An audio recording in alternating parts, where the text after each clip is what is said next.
Hi, I'm Craig with ApplianceVideo.com. Today, we'll be taking a look at the freezer thermal fuse on the Samsung Family Hub refrigerator.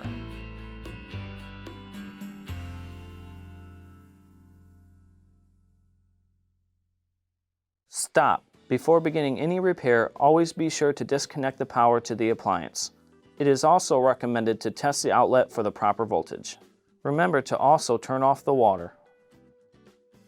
The main reason why you'd be replacing your thermal fuse would be if the unit is not going to defrost in your freezer section, causing poor cooling performance. Now, click on the link below to view this repair video. ApplianceVideo.com guides you step by step, giving you the confidence to avoid recalls and callbacks, also saving time on repairs. Whether you're up against an uncommon repair or the latest appliance on the market, our videos have been created with you in mind.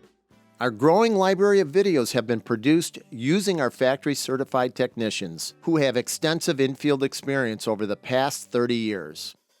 ApplianceVideo.com provides high-quality repair videos that anyone can follow, regardless of their skill level. We are here to help. Click on the link below to view this repair video and let us help you do it right the first time.